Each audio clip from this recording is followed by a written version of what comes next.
Hey, nach der Anbetung will ich überhaupt nicht auf die Bühne, ehrlich gesagt. Ich kann sagen, come on, guys, lass uns das letzte Lied noch singen. Ich glaube, wir machen das auch. Wir machen nicht so lange. Wir können dann gleich in den Lobpreis einsteigen. Ich habe viel überlegt, wo soll ich heute predigen. Mit alles, was läuft, halt mal von unserer Predigtserie und Abmachungen, was soll ich heute sagen? Ich habe schon lange einen Bibeltext oder schon eine Predigt vorbereitet, schon vor 2 Wochen. Ich dachte, soll ich jetzt etwas anderes machen? Und dann bin ich nochmal in die Predigt hineingegangen und schauen und habe gemerkt, hey, das passt weg zu der Situation, wo wir sind. Ich weiss, ihr seht mich mega gut, aber ich sehe euch noch nicht so gut. Ich weiss noch, wie lachen die, sind die hässig. Darf ich ein bisschen mehr Licht im Saal haben? Ich geniesse, wenn ich da auf eure wunderschönen Gesichter sehe. There you go. Awesome. Hey, by the way, ich habe meine Schweizer Schwester, Schweizer Familie. Meine Schweizer Schwester ist heute da, Rebecca, und meine Nichte, Kyla. Herzlich willkommen von Weinfelden. Mega schön, dass ihr da sind. Macht mich noch mehr nervös. Genau. Also, ich werde heute über Apostelgeschichte Kapitel 16 predigen. Deswegen sie ist da. Weil wir werden das ganze Kapitel miteinander schauen. Und ich kann mit dem Countdown anfangen. 5 Minuten schon wegnehmen. Alright? Wir werden das ganze Kapitel schauen. Wir werden das ganze Kapitel ein bisschen durchlesen. Und dieses Kapitel ist genial.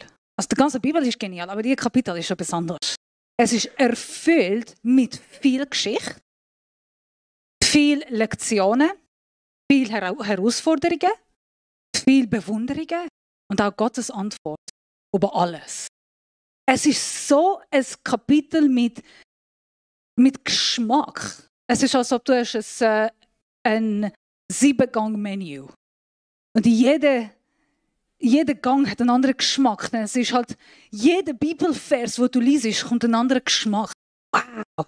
Nicht noch, wow. Oh, aha. Das ist mega cool. Wir werden es reinschauen. Wir haben heute einen Punkt von dem ganzen Kapitel, wo du kannst viel lernen kannst. Ein Punkt, den wir heute lernen. Und zwar, da wo du bist, gib Gott den Besten. Da wo du bist, egal in welcher Situation, da wo du bist, gib Gott den Besten. Let's read it. Alright. Paulus und seine Begleiter zogen nun durch den Teil Phrygien, der zur Provinz Galatien gehört. Eigentlich hatten sie vorgehabt, die Botschaft Gottes in der Provinz Asien zu verkünden, aber der Heilige Geist hatte sie daran gehindert. Als sie sich nach Mysien näherten, versuchten sie, nach Bithynien weiterzureisen. Aber auch das ließ der Geist Jesu nicht zu. Da zogen sie, ohne sich aufzuhalten, durch Mysien, bis sie in die Hafenstadt Troas kamen. Dort hatte Paulus in der Nacht eine Vision. Er sah einen Mazedonier vor sich stehen, der ihn bat: Komm nach Mazedonien, herüber und hilf uns. Daraufhin suchten wir unverzüglich nach einer Gelegenheit zur Überfahrt nach Mazedonien. Denn wir waren überzeugt, dass Gott selbst uns durch diese Vision dazu aufgerufen hatte, den Menschen dort das Evangelium zu bringen.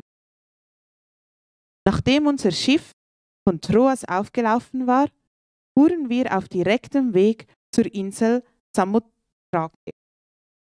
Am folgenden Tag kamen wir nach Neapolis und von dort gingen die Reise landeinwärts nach Philippi. Philippi, eine römische Kolonie, war die bedeutendste Stadt in diesem Teil der Provinz Mazedonien. Hier blieben wir einige Tage und warteten, bis es Sabbat war. Am Sabbat gingen wir vor das Stadttor an den Fluss, wo wir eine jüdische Gebetsstätte vermuteten und dann tatsächlich einige Frauen antrafen, die sich dort versammelt hatten. Wir setzten uns zu ihnen und begannen mit ihnen zu reden. Eine dieser Frauen hieß Lydia. Sie war eine Purpurhändlerin aus Thyatira, die an den Gott Israel glaubte. Während sie uns zuhörte, öffnete ihr der Herr das Herz, so dass sie das, was Paulus sagte, bereitwillig aufnahm. Nachdem sie sich dann mit allen, die in ihrem Haus lebten, hatte taufen lassen, lud sie uns zu sich ein. Wenn ihr überzeugt seid, dass ich jetzt eine Christin bin und an den Herrn glaube, sagte sie, dann kommt in mein Haus und seid meine Gäste. Sie drängte uns so, dass wir einwilligten.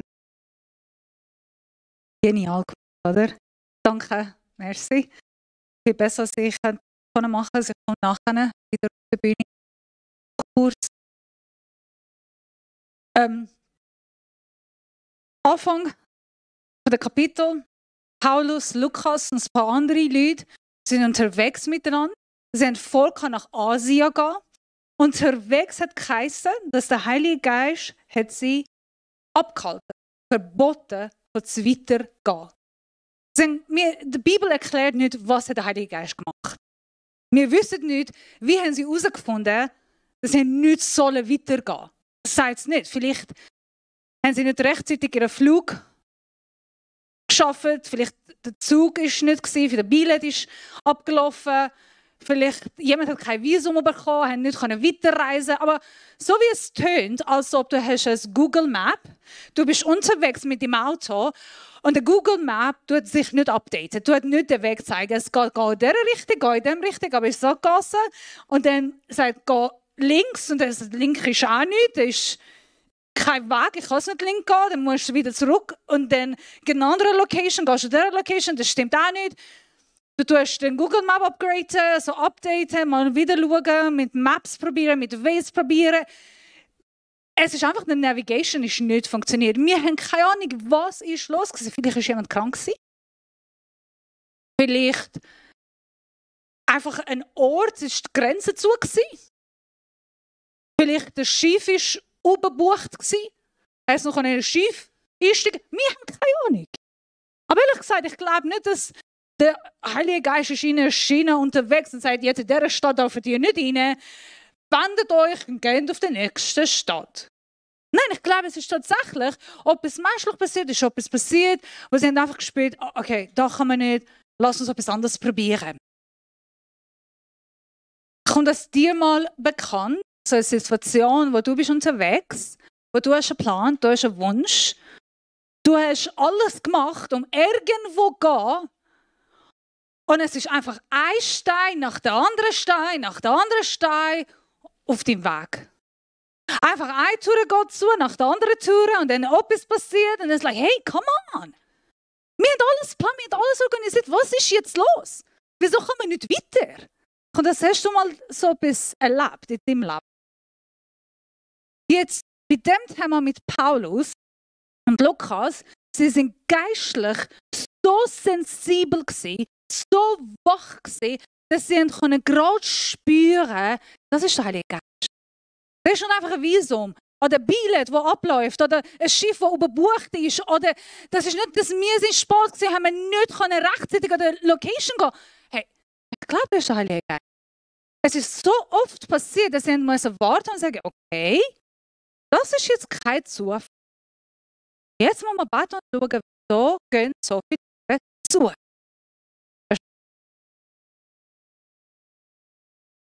Weil du probierst und probierst und es geht nicht.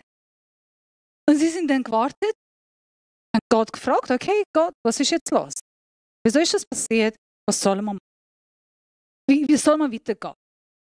Ich will dich ermutigen, wenn du in einer Situation steckst, wenn eine Tür nach der anderen Tür zugeht, wenn eine Sache nach der anderen passiert, hey, come on, das sage ich. Gerade bevor wir reisen wollten, du bist krank geworden. Gerade vorher haben wir in das Spital gehen. Gerade vorher ist das Auto kaputt gegangen. Das ärgert. Es kann auch wirklich Zufall sein, aber manchmal hilft auch zu warten und Gott fragen, soll ich jetzt? Ich kann euch viel Geschichte erzählen, von dieser Erfahrung im Leben, aber ich werde anders machen. Alright, so, in Träumen, in einer Vision, sie haben einen Mann gesehen von Mazedonien. Wir wissen nicht, wie der Mann hat ausgesehen, wer war er gewesen. Wir hören nicht mehr von dem Mann, aber sie haben eine Vision gehabt. Der Paulus hat gerade gewusst, okay, Mann, Mazedonien, Gott sagt, geht der Richtung.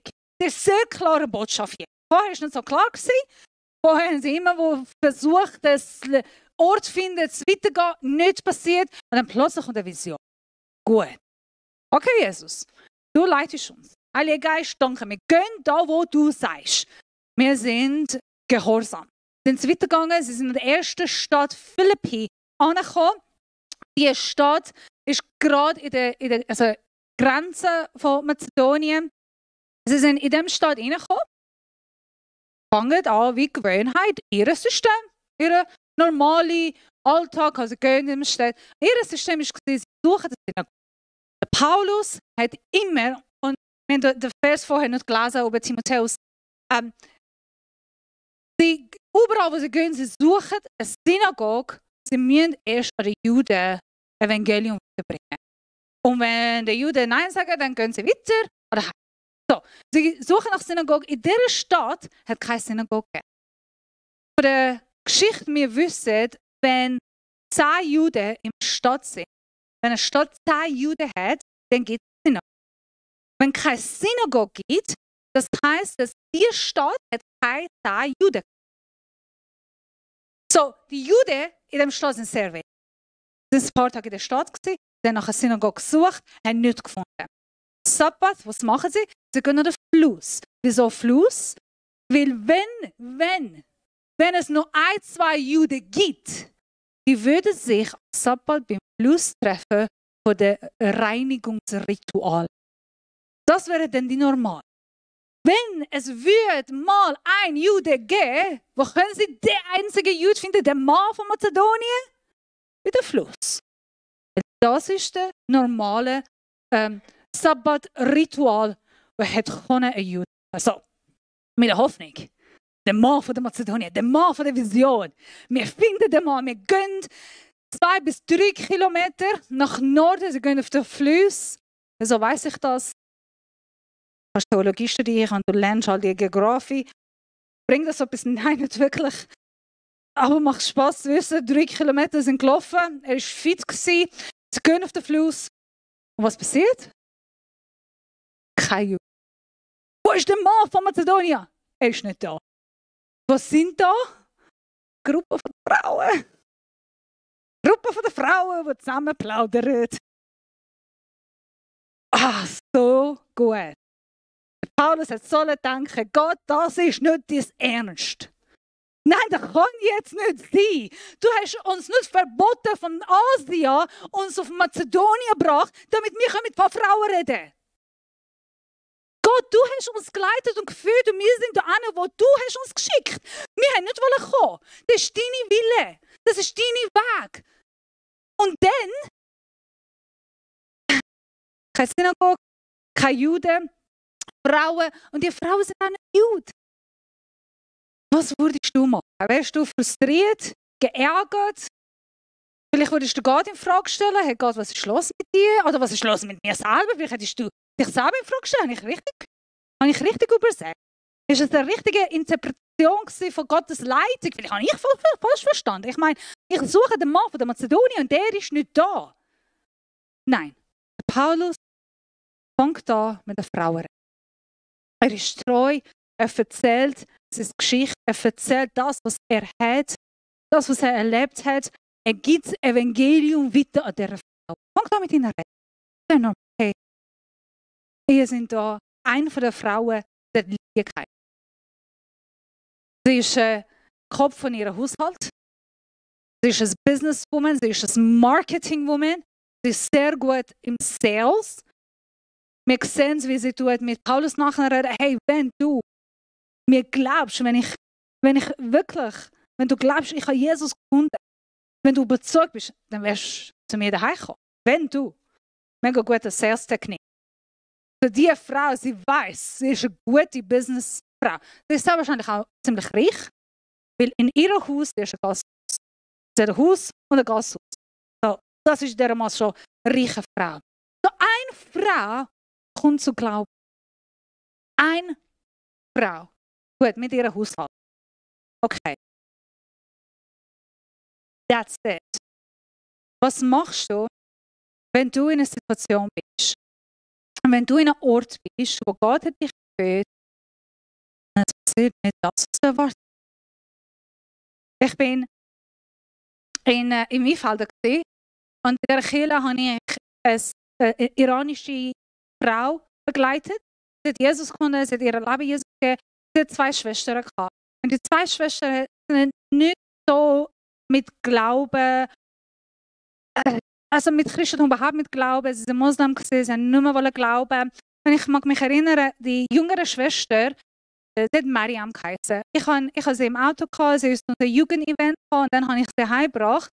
Und das ist das letzte Mal, wo ich mit ihr geredet habe. Und ich habe gedacht, okay, das ist die einzige Situation, die einzige Gelegenheit, wo ich mit ihr reden kann, über Jesus. Dann habe ich über Jesus mit ihr geredet. Und ihr Argument war, ich glaube nicht an Jesus, weil auch in der Bibel steht geschrieben, dass die Frauen müssen ihre Männer respektieren, Männer halt ihre Frauen lieben. Aber das Wort Submission, das Unterordnen und Respektieren, das werde ich nicht annehmen. Das ist im Islam, das will ich nicht. Und wir haben im Auto darüber miteinander geredet. Wir haben das aufgetan, wir haben auch theologisch geschaut, was heißt Respekt, auch gegenseitiger Respekt, was heißt Liebe, was brauchen Männer und Frauen gegenseitig. Wieso sagt das Bibel Männer und Frauen? Gut, wir haben geredet und ich habe gedacht, nein. Ja, super. Okay, ich habe es gemacht, was ich konnte. Ich habe mein Bestes gegeben, nachher nicht mehr von ihr. Es ist 6 Jahre später im Chocolate Factory mit meiner Familie habe ich die ältere Schwester gesehen. Sie hat uns eingeladen bei ihr daheim. Dann bin ich bei ihr daheim gewesen. Die jüngere Schwester, sie ist jetzt in London, sie studiert in der Uni studieren, sie will zurückkommen. Dann habe ich mit der Schwester, mit Mariam telefoniert. Und wisst ihr, was das Erste, was sie jetzt mir gesagt hat? Das Erste. Sabrina, weißt du noch, was mir im Auto geredet hat? Ja. Weißt du, das hat mir viel bedeutet. Ich glaube,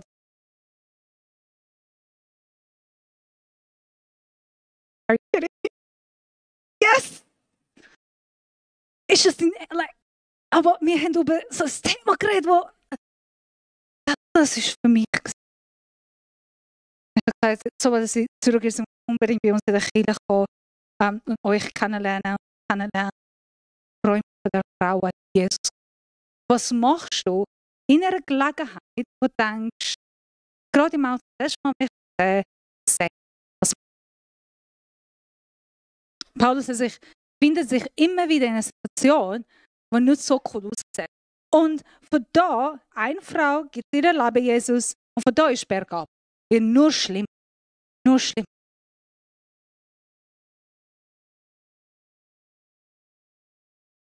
Eines Tages, wir waren gerade auf dem Weg zur Gebetsstätte, begegnete uns eine Frau, die von einem Wahrsagergeist besessen war. Sie war eine Sklavin und brachte ihren Besitzern mit ihrer Wahrsagerei viel Geld. Die Frau lief hinter Paulus und uns anderen her und schrie in einem fort: Diese Leute sind die Diener des höchsten Gottes. Sie sagen euch, wie ihr gerettet werden könnt. So ging das viele Tage, bis Paulus es schließlich nicht mehr ertragen konnte. Er drehte sich um und sagte zu dem Wahrsagergeist: Im Namen von Jesus Christi gebiete ich dir, verlass diese Frau. Im selben Augenblick verließ der Geist die Frau. Da bleiben. Okay, alles easy, bis jetzt okay, es geht im Staat, sie das Evangelium weitergeben, ist eine Sklavin, sie ist sehr wahrscheinlich von Dämonen besessen, so wie die Bibel sagt. Sie kann von Gott reden, also vom Teufel reden. Und das, was sie sagt, ist nicht schlecht. Das, was sie sagt, ist eigentlich wahr, oder? Das ist nichts Schlimmes. Das hat also wer hat nicht gern, wenn jemand jetzt, wenn du da stehen und sagen, hey, Sabrina, sie spricht von Gott, hört ihr zu. Und ich werde weiter predigen und sie wird weiterreden. Hey, come on. Kann man das mal machen? Mega cool, oder? So, wieso hat Paulus, wieso hat es ihn geärgert? Wieso hat er dann gesagt, nein, das ist nicht okay, jetzt Teufel, Dämonen, gehen raus. Weil der Zeiger ist auf Paulus, nicht auf Gott. Weil der Wort ist nicht von Gott gekommen, sondern es ist von Teufel gekommen und ihn groß machen, nicht Gott groß. Weil es ist alles von Paulus und nicht so Gottes Ehre. Wenn Menschen dich verherrlichen, durch ein prophetisches Wort, darf ich sagen, Teufel, geh hinter mir. Ich will alle Ehre Gott geben. Es geht nicht um mich. Okay, so was passiert?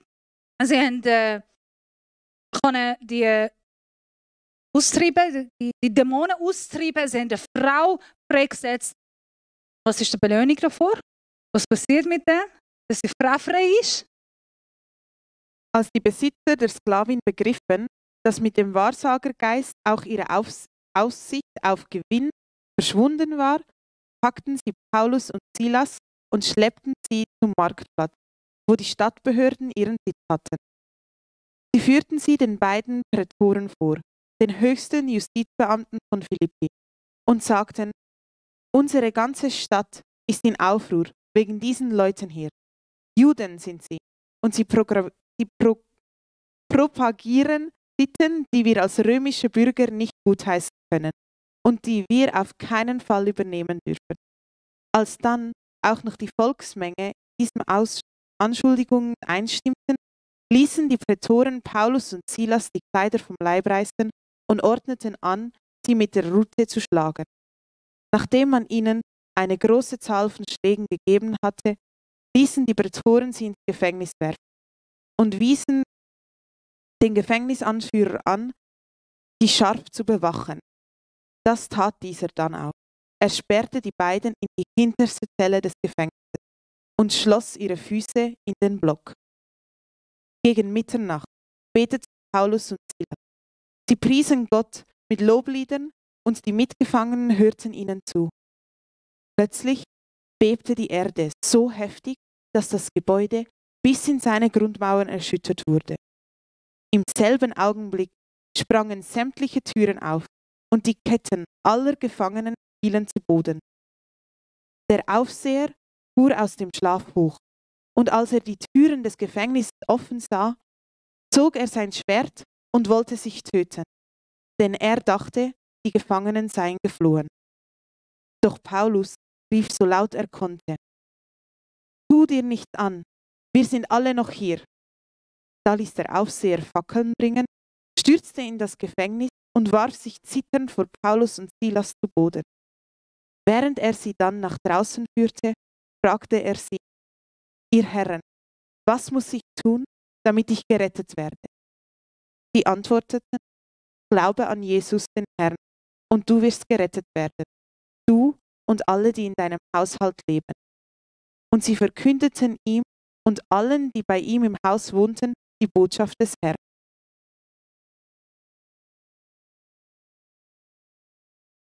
So sind die Frau befreit von Dämonen. Was ist das Ergebnis? Haben sie geschlagen? Ziemlich fest. Der Paulus schreibt nachher im Romerbrief: Ich werde 3-mal geschlagen, beizen ab. Und das ist einer von diesen 3. Ziemlich fest. Und sie landen in Gefängnis. An der ersten Stelle hat der Paulus sowieso nicht nach Mazedonien kommen. Das war nicht sein Plan. Das war nicht seine Wille. Die wollten irgendwo anders gehen. Und dann hat Gott sie geführt. Der Heilige Geist hat sie geführt, sie sind jetzt an dem Ort, hat keinen Mann gegeben, so wie Gott ihnen versprochen hat. Die mazedonischen Mann haben sie noch nicht gesehen. Jetzt keine Synagoge, keine Juden. Eine Frau hat sich bekehrt mit ihrem Haushalt. Okay, mega schön. Ist lieb, ist nett, aber jetzt, sie haben eine Frau geheilt und davor stecken die in Gefängnis. Cool. Wenn du in Gefängnis stecken und denken, alles richtig, Gott, ich habe alles gemacht, wie du mir gesagt hast. Ich habe das Gute gemacht. Und das ist meine Antwort, das ist meine Belohnung. Wieso hast du mich verlassen? Wieso bist du nicht da? Wieso muss ich so viel leiden? Wieso muss ich im Gefängnis sein? Von einer Stadt zu der anderen Stadt. Es ist, als ob der Das ist sein Hotel. Er geht von einem Gefängnis ins andere Gefängnis. Hey Gott, wo bist du? Hast du nicht mich bewahren? Hast du nicht mich schützen? Hast du nicht etwas tun? Wieso muss ich heute da sein? Ist das nicht deine Versprechen gewesen? Heiliger Geist, du hast uns geleitet. Wo bist du jetzt? Oder vielleicht hast du wirklich verzweifelt gesehen, sich selber. Habe ich das richtig gehört? Habe ich richtig gehört? Wenn ich Gott richtig gehört hätte, wäre ich nicht im Gefängnis. Wenn ich Heiliger Geist richtig gefolgt hätte, wäre ich nicht da. Oder? Ist das nicht unser normal menschlicher Gedanke? Wäre ich jetzt nicht da wo ich bin? Was wäre deine Reaktion, wenn du in der Gefängnis wärst? Du würdest sagen, ich glaube nicht, dass wir wegen Glauben in der Gefängnis kommen. Ehrlich gesagt, du hast recht. Vielleicht ist es so, du wirst nicht wegen Glauben in Gefängnis kommen. Okay. Aber was, wenn würdest du dich in einer Situation finden, wo du keine Kontrolle hast, wo du kannst nicht ändern, wo du dich hilflos, ratlos findest? Was, wenn du in einer Position, in einem Ort bist, wo du kannst nicht ändern, wo du denkst, hey, jetzt stecke ich da, ich weiss noch, wie die Zukunft aussieht, ich weiss noch, wie es morgen bringt, ich weiss noch, wie es wird sein, es ist einfach schwierig. Und ich weiss nicht, wieso. Ich verstehe nicht, wieso tut Gott nicht mehr. Und das ist sehr bekannt. Jede zweite Woche, wenn von SRF News kommen, oder ich bekomme wieder Sendung, hey, Sabrina, kannst du das nochmal schauen? Es sagt, eine Sendung nach der anderen Sendung. Zum Teil haben sie auch recht, zum Teil ist muss. Das Wort Gottes, Evangelium, ist nicht im Moment der beste dargestellt. Ein Tag nach dem anderen Tag, wenn du Social Media Nachrichten auftust, eine nach der anderen Nacht, kommt der Krieg. Nein, jetzt haben wir das Bruch. Wieso? Gott, wo bist du? Die sind deine Leute. Wieso hast du das da? Von einem Tag nach dem anderen Tag wir hören, dass Zinsen gehen rauf, es wird noch mehr Inflationen geben. Ist das noch schwierig? Herr, was muss ich jetzt? Ich weiss nicht, ob das dich auch beschäftigt. Ob du dir auch mit dem Sorgen machst. Ob du in einer Situation bist, wo du sagst, hey, ehrlich gesagt, ich weiss, was morgen. Wenn ich Social Media höre, dann es ist nur schlimm, schlimm, schlimm. Es wird nur schlimmer und schlimmer und schlimmer. Aber was passiert denn? Was ist denn morgen? Was muss man jetzt machen? In einer Situation, wo du denkst, hey, ich bin hilflos. Ich kann nichts bewirken. Ich kann nichts ändern. Soll ich jetzt sparen? Soll ich mit Finanzen schauen? Soll ich mit der Wohnung schauen? Was machst du? Eine hilflos.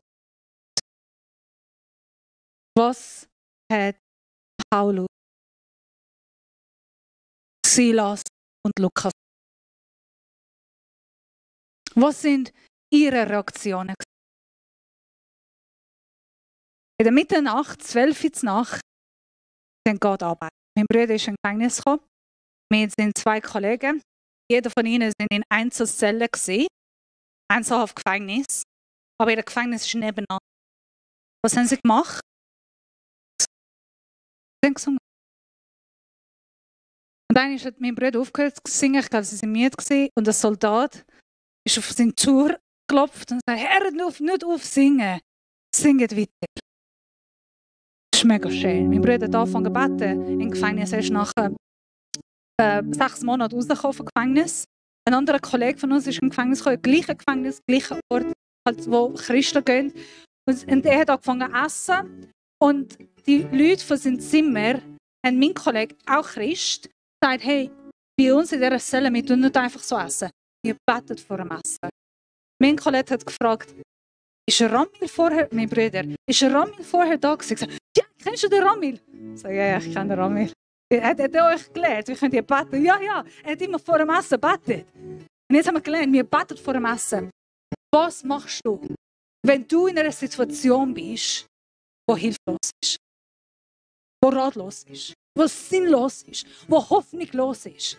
Was machst du, wenn du nur Nachrichten schaust und in Dialog mit Menschen kommst, die pro und contra sind und diskutieren und kommt es Krieg noch mehr und da und wie sieht es morgen aus?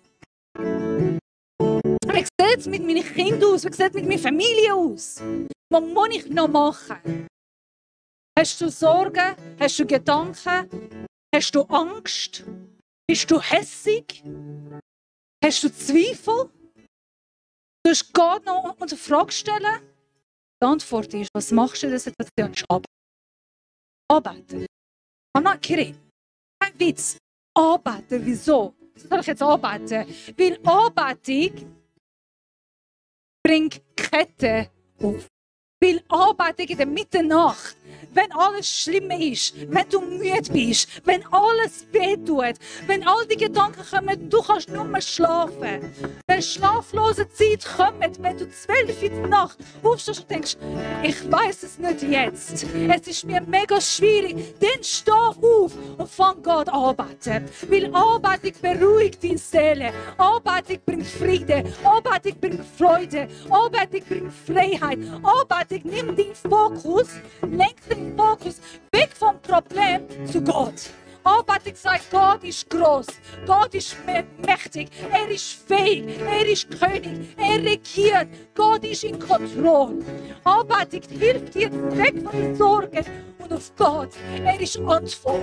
Er hat mein Leben in seiner Hand.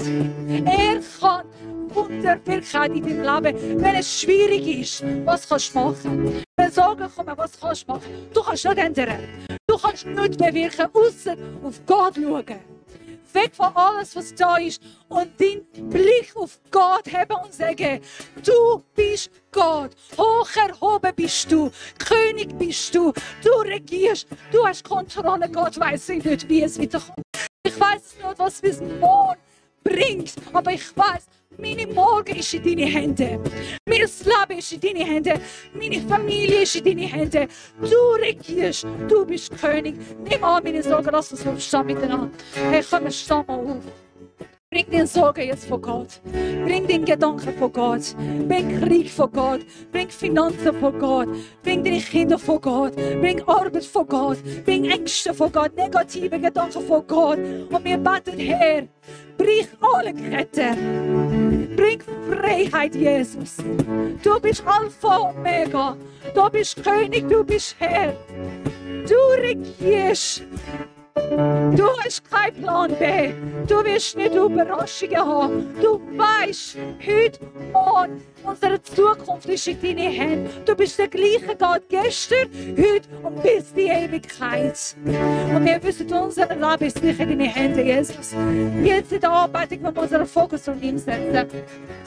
Schau auf ihn. Bring all deine Gedanken, alles, was du hast, jetzt gerade für ihn. Erhebe deine Stimme in Arbeitung. Lass uns ins Arbeiten.